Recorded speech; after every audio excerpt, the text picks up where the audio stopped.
ये आपका हुआ शिवालिक,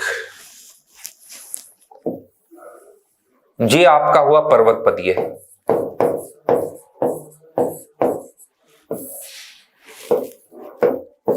शिवालिक,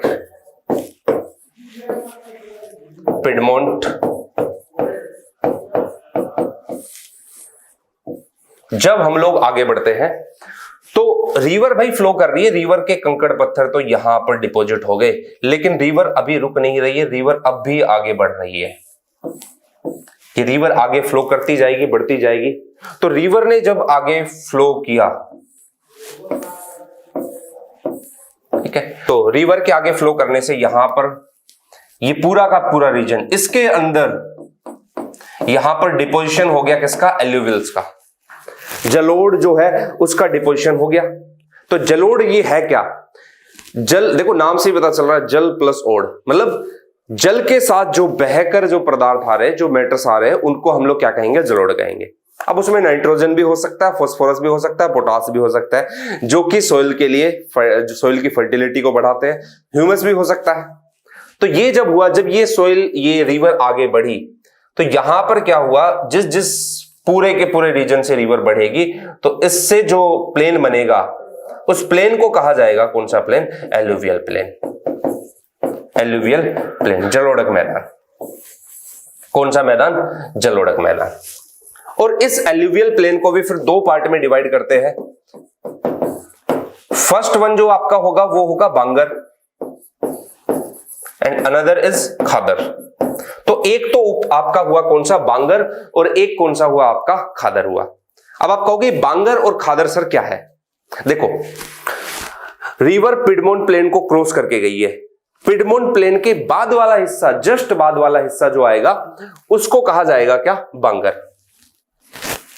लेकिन नदी तो, रिवर तो रुकी नहीं है, रिवर तो आगे जाएगी। तो आपको पता है कि बांगर जो रीजन है, यहां से आगे बहते हुए रिवर फ्लो करते जाएगी। अगला जो होगा वो कौन सा होगा, खादर होगा। अब मेरे को ये बताओ, जब रिवर फ्लो कर रही है तो इस रीजन के अंदर नया मैदान, नया प्लेन कौन सा बनेगा, बांगर तो बन चुका, बांगर के बाद कौन सा बनेगा, खादर बनेगा। तो khadar is known as new alluvial. खादर को क्या कहा जाएगा, नया जलोढ़क। और बांगर को क्या कहा जाएगा, ओल्ड एलुवियल। पुराना जलोढ़क बांगर को कहा जाता है, और नया जलोढ़क किसको कहा जाता है, खादर को कहा जाता है। तो ये बांगर और खादर वाला पॉइंट अपना क्लियर हुआ। बांगर क्या है, खादर क्या है। तो ये पॉइंट आप लोग ध्यान रखना। इसकी पीपीटी पीडीएफ आप लोग को कंप्लीट हरियाणा जीके की हम लोग प्रोवाइड करवा देंगे, तो आप उसको आराम से पढ़ना, लेकिन उससे पहले आप लोग इन चीजों को समझ लो। तो शिवालिक हुआ, अगला पॉइंट आपका पिडमोंट प्लेन वाला आया, फिर अगला पॉइंट आपको कौन सा दिखाई दिया, बांगर और खादर।